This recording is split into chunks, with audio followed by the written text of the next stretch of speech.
காலேஜ்லாம் நல்லா இருக்குல்ல? நீ ஃபர்ஸ்ட் டே காலேஜ் பா, ரொம்ப ஜாலியா இருக்கு. ஆமா ஜாலியா இருக்கு. வாவ் நைஸ் பா. வாங்க கோவில் போலாம்.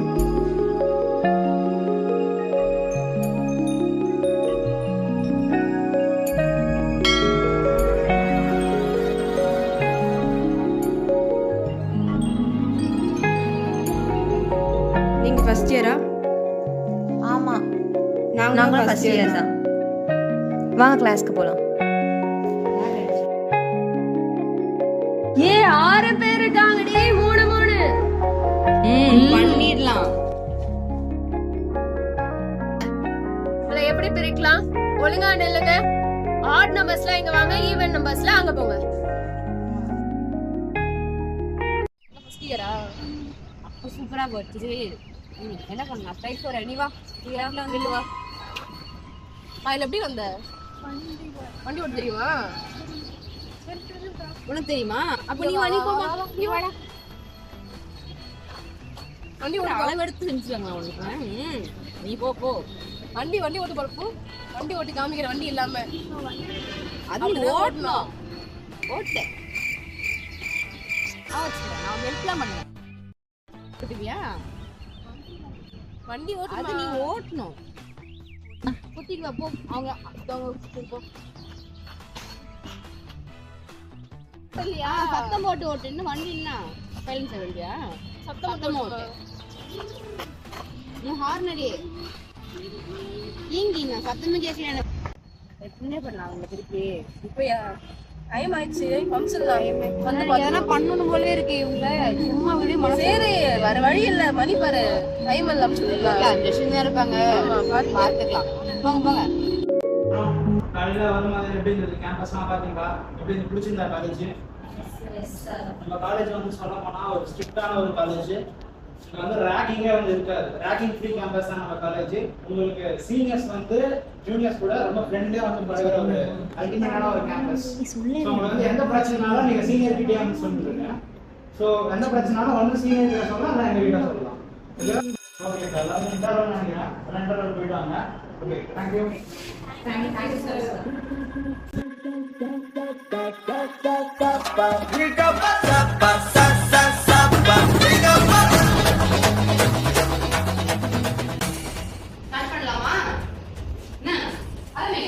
நாங்களாம் யாரும் தெரியுமா உங்களுக்கு? சீனியர்ஸ். சத்தமா சீனியர்ஸ். எங்களை எப்படி கூப்பிடணும்? அக்கா. அக்காவா? மேடம் கூப்பிடணும். புரியுதா? எப்படி கூப்பிடணும்? கேட்கவே மாட்டேங்குது. கேட்கல. சத்தமா மேடம் கூப்பிடணும். ஐயோ வர கால் பண்ணுறாளே. சொல்லுடி. காலேஜில் எப்படி போகுது மேடம்க்கு? காலேஜில் நல்லா போனால் சரிதான். என்ன சீனியர்ஸ்லாம் ஜாலியாக இருக்காங்களா? என் சீனியர்ஸ்லாம் ரொம்ப மோசமாக இருக்காங்கடி. என்னென்னமோ ரேக்கிங் பண்ணுறாங்க. என்ன ரொம்ப கடுப்பாக இருக்குது. என்றைக்கு நான் போய் மாட்டி விட போகிறேன்னு தெரில. ஸ்டார்டிங்லேருந்தே அப்படி தான் பண்ணுறாங்க. எனக்கு என்ன சொல்கிறதே தெரியல. ரொம்ப ரேக்கிங் அதிகமாக இருக்குது. டார்ச்சர் தான் பண்ணுறாங்க என்ன உண்மையிலே சொல்லப்போனால். ஸ்டார்டிங்கில் ஓவராக ஏதோ ஜாலியாக போச்சு. ஆனால் அதுக்கப்புறம் வச்சு செய்கிறாங்கடி. எங்களை தாங்க முடியல. அதுவா flashback. ரொம்ப போர் அடிக்குது எனக்கு. படிக்கலாமா? இவ வேற எப்ப பார்த்தாலும் படிப்பு. வேற என்ன பண்றது? இதோ யோசிக்கிறா. நம்ம சீனியர்ஸ் வந்தாங்க. ஆமால அவங்கள வச்சிருக்காங்க. என்டர்டெயின் பண்ணலாம்.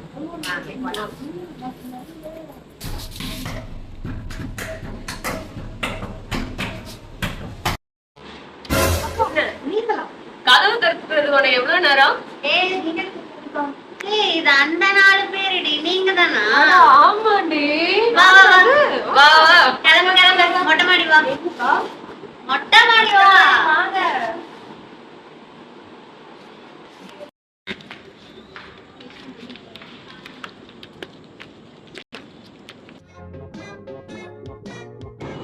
என்ன சும்மாவே நின்றுருக்கீங்க?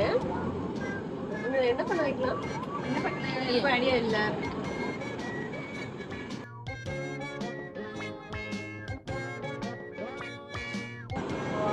அதுவா ஓகே பண்ணிடலாம்.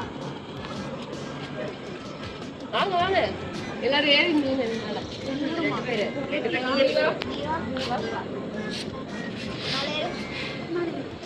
நீ ஒரு துண்டு நீர் ஒரு துண்டு நீர் கீழே பாருங்க உட்காருங்க. எப்படி உட்காருறது? என்ன எப்படி உட்காரு? அப்படிலாம் இல்ல, மாத்து முட்டை போட எப்படின்னு தெரியுமா? என்ன பேப்பர் முழிக்கிறீங்க? முட்டை போட தெரியுமா தெரியாதா? உட்காரு உட்காரு. உங்களுக்கு இதோ எடுத்துட்டு வரேன். நல்லா உட்காருமா.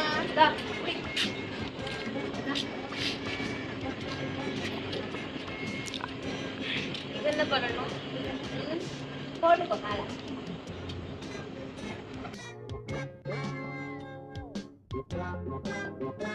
அவங்க முட்டை போடுவாங்க, அதுல 2 புடிச்சு எடுத்து வந்து இவனுக்கு காமிக்கணும். ஓகேவா? என்ன பண்ணிக்கிறீங்க?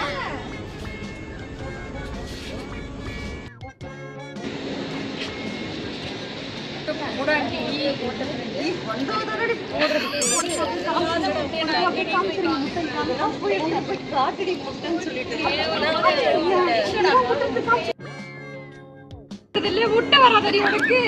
ஏதோ ஒன்று எடுத்து போய் காட்டு ஓடி.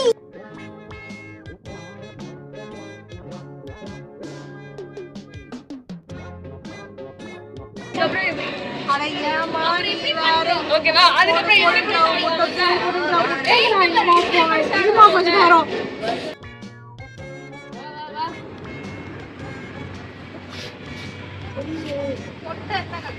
எங்க உடஞ்சிருக்கு? ஒழுங்கா அப்படி போய் வேற எடுத்துட்டு வா போ. நீ வா. முட்டை இல்லையா? அங்க பாரு, கீழே போட்டு வச்சிருக்க. போய் எடு, போய் திரும்ப புடிச்சிட்டா. போ போ. நீங்க போட்ட முட்டை எதுவும் சரியில்லை. என்ன பண்ணலாம்? எனக்கு டான்ஸ் பார்க்கணும் போல இருக்கு. வாங்க வாங்க 2 பேர் ரொமான்டிக் டான்ஸ் பண்ணுங்க பாப்போம். அந்த 2 பிங்க் சொக்கா வெளியே வா.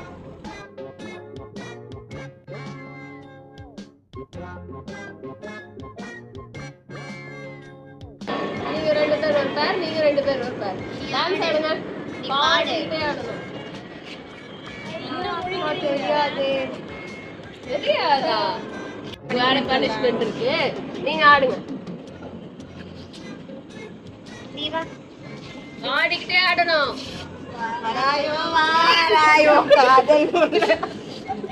அழுங்க அழுங்க, சிரிச்சுட்டே ஆடக்கூடாது. அழணும் அழணும். உங்களை ஜாலியா ஆட சொல்ல, எங்களை என்டர்டெயின் பண்ற மாதிரி ஆட சொல்றேன்.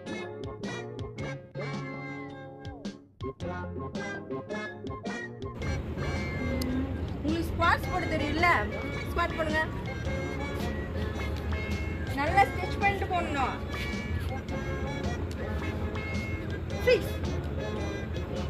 அப்படியே நடந்து வாங்க.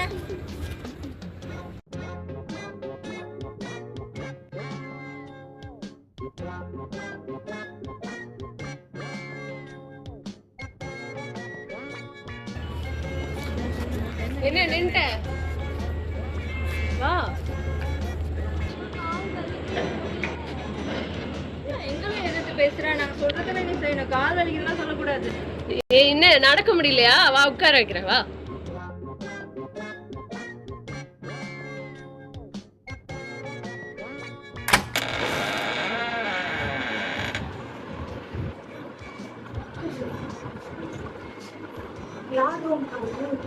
உன் ஃப்ரெண்டுக்கு தான் கால் வலிச்சிச்சுல்ல, அவளை உட்கார வைக்க கூப்பிட்டுருக்கேன். வா வா, எல்லாம் சீக்கிரம் உள்ள வாங்க. பொறுமையா வர்றது ஆடியோ செஞ்சு. கால் வலிக்குன்னு சொன்னால, அதனால அவளை உட்கார வைக்க போறேன். அதெல்லாம் எடுத்து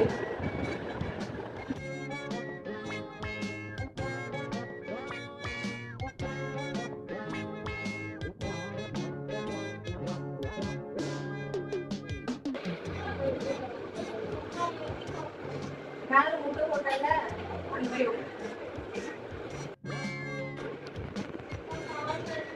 இப்பதான் நான் உட்கார்ந்து அதுக்குள்ள கால் வலிக்கிறேன்.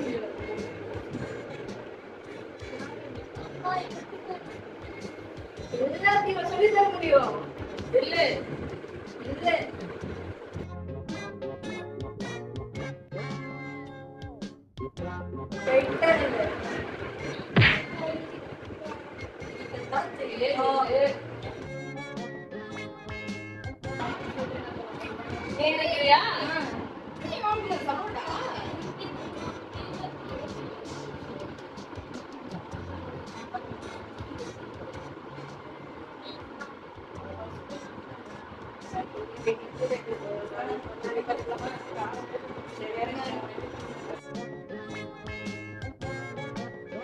சல்யூட் அடிச்சுட்டு தேங்க்யூ சொல்லிட்டு மார்க்ஸ் பாஸ் பண்ணிட்டு ரூம் வரைக்கும் போறீங்க. நான் பின்னாடியே வருவேன்.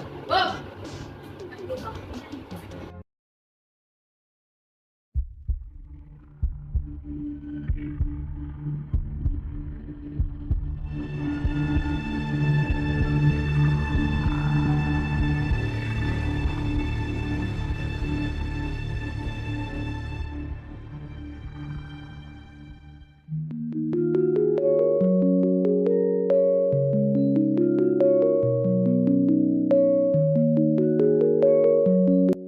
எந்த டாபிக் நடத்தலாம்? வேணாமா வேணாமா ஒரே குழப்பமாக இருக்கே, என்ன நினைப்பாங்கன்னு தெரியலையே சார் வர. சரி பரவாயில்ல, சொல்லிட வேண்டியதான், அவ்வளோதான், கால் போட்டுருவோம்.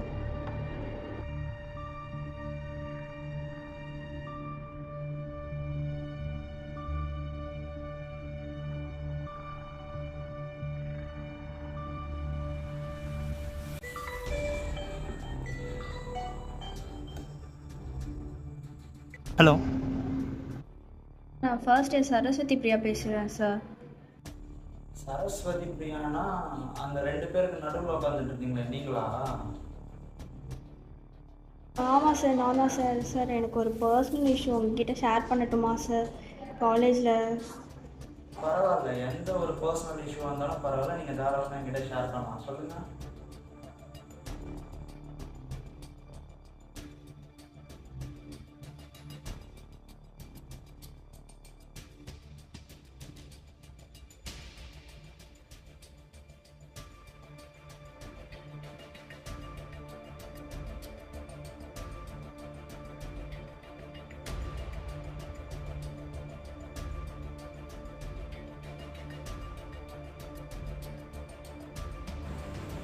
என்கிட்ட சொல்லிட்டீங்களே, கவலைப்படாதீங்க, இனிமேல் நான் பார்க்குறேன். நாளைக்கு கிளாஸில் வந்து நான் பேசுகிறேன். நீங்கள் எதை நினச்சி ஒரி பண்ணாதீங்க, தைரியமாக இருக்கு. ஓகே?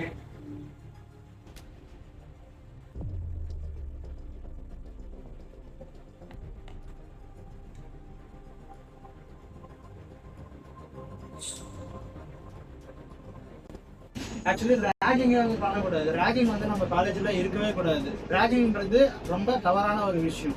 இதை வந்து நம்ம சீனியர்ஸ் வந்து நிறைய பேர் அதை வந்து ஒரு தொழிலாகவே வந்து வச்சுட்டு இருக்காங்க. அவங்க நினச்சிட்டு இருக்காங்க ரேகிங்னா சும்மா நம்ம வந்து மாஸ் காட்டுறது, கெத்து காட்டுறது, அது மாதிரி நினச்சிட்டு இருக்காங்க. ஆனால் அதனால எவ்வளோ பெரிய பின்விளைவு வரப்போகுது அப்படின்னு சொல்லிட்டு பண்றவனுக்கு ஒண்ணுமே வந்து தெரியாது.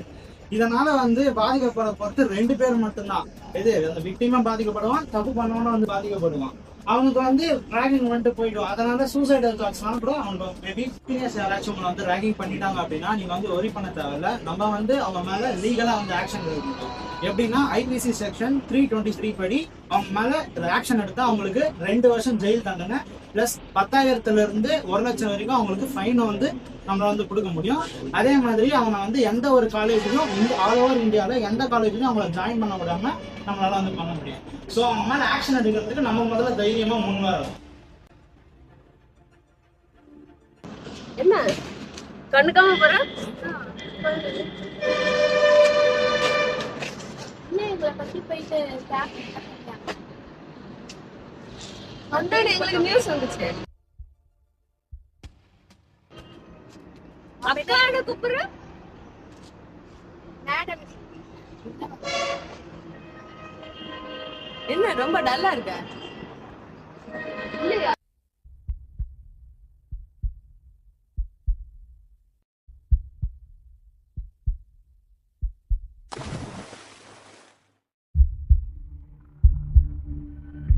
அங்க பாரு, என்ன பண்ற? சரி எதுக்கு பாடுற?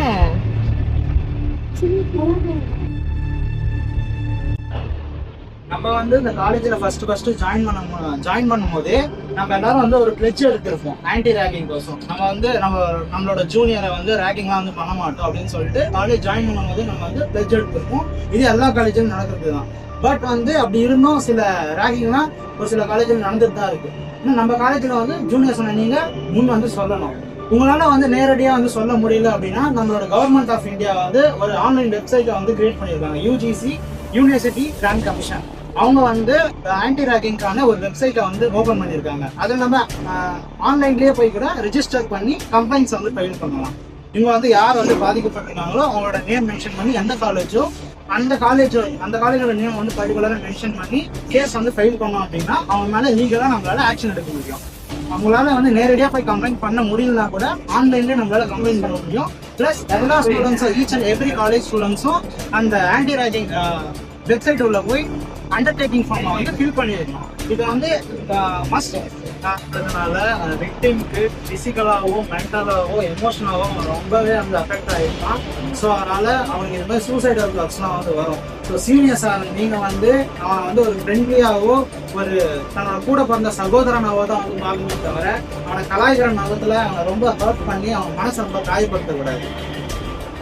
நான் சொன்னதெல்லாம் புரிஞ்சுருக்கோம்னு நினைக்கிறேன். இனிமேல் ரேகிங்கிறது நம்ம ஜூனியர்ஸ்க்கு பண்ணவே கூடாது. ஜூனியர்ஸை ஒரு ஃப்ரெண்ட்லியான ஒரு ஆளா பார்க்கணும். நெக்ஸ்ட் நம்ம கூட பிறந்தவங்களை நம்ம எப்படி பார்க்கணும் அதே மாதிரி தான் வந்து பார்க்கணும். ஓகேவா? நான் பார்த்துட்டு இருக்க டாபிக் வந்து மைக்ரோபயாலஜில கிராண்ட் ட்ரைனிங் கொடுக்குது. இது வந்து கிராண்ட் பாசிட்டிவ் கிராண்ட் நெகட்டிவ் அப்படின்ற பேக்கேஜாவே டிஃபரன்ஷியேட் பண்றதுக்கு வந்து வச்சிருக்கீங்க. இதை வந்து கண்டுபிடிச்சது வந்து டேனிஷ் அவங்க கண்ட்ரீஸ் பிசிக்ஸ். என்னமா திரும்பியா வரீங்க? திரும்பியா விளையாட்டீங்களா?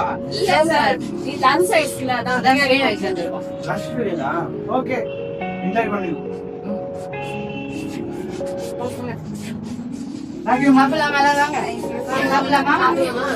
என்ன பாக்குறீங்க? இன்னும் தெரியலையா எல்லாரும்? அதெல்லாம் ஒண்ணும் இல்ல, வெளியே வச்சு தள்ளுங்க, பாத்துக்கலாம். சாப்பிடலாமா? சின்னஞ்சிறு கூட்டுக்குள்ள சொர்க்கம் இருக்கு. அட சின்ன சின்ன அன்பில் தானே ஜீவன் இன்னும் இருக்கு.